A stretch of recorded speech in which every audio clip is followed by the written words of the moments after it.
Hello friends, तो चलिए आज की स्टोरी स्टार्ट करते हैं।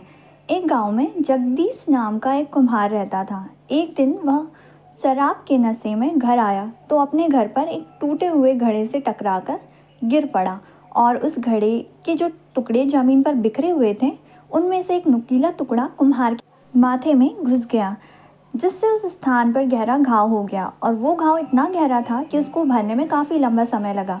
घाव भर तो गया था, लेकिन कुम्हार के माथे पर हमेशा के लिए निशान बन गया था। कुछ दिनों बाद कुम्हार के गांव में अकाल पड़ गया था, जिसके चलते कुम्हार गांव छोड़ दूसरे राज्य में चला गया। वहां जाकर वह राजा के दरबार में काम मांगने गया तो राजा की नज़र उसके माथे के निशान पर पड़ी। इतना बड़ा निशान देख राजा ने सोचा कि अवश्य ही यह कोई सूरवीर योद्धा है। किसी युद्ध के दौरान ही इसके माथे पर यह चोट लगी है। राजा ने कुम्हार को अपनी सेना में उच्च पद दे दिया।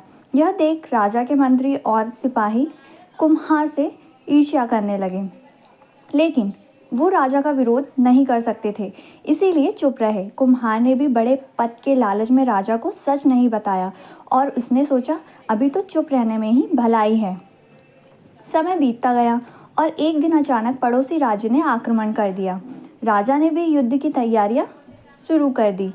राजा ने जगदीश से भी कहा युद्ध में भाग लेने को और युद्ध में जाने से पहले उससे पूछना चाहा कि उसके माथे पर निशान किस युद्ध के दौरान बना। राजा ने कहा, हे वीर योद्धा, तुम्हारे माथे पर तुम्हारी बहादुरी का जो प्रतीक है वह किस युद्ध में किस शत्रु ने दिया था। तब तक कुम्हार राजा का विश्वास जीत चुका था, तो उसने सोचा कि अब राजा को सच बता भी दिया तो वो उसका पद उससे नहीं छीनेगा, क्योंकि वो और राजा काफ़ी करीब आ चुके थे। उसने राजा को सच्चाई बता दी कि हे महाराज, यह निशान मुझे युद्ध में नहीं मिला है, मैं तो एक मामूली गरीब कुम्हार हूँ।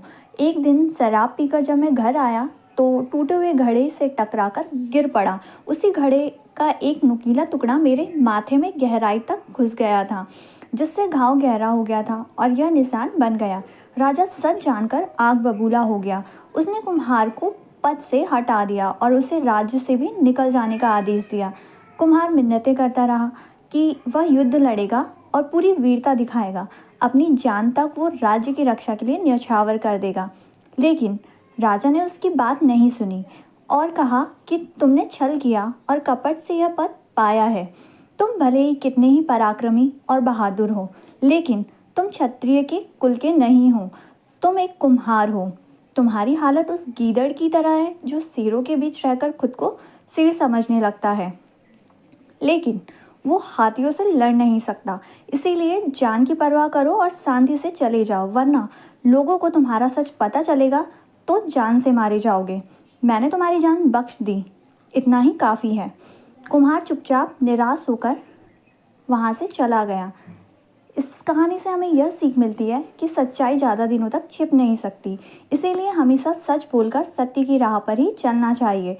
झूठ से कुछ समय के लिए फ़ायदा भले ही हो, लेकिन आगे चलकर नुकसान ही होता है। इतना ही नहीं, कभी भी घमंड में और अपने फ़ायदे के लिए सुविधा देखकर सच बोलना भी भारी पड़ता है। तो फ्रेंड्स, अगर आपको मेरी स्टोरी पसंद आई है तो प्लीज़ मेरे चैनल को सब्सक्राइब करें।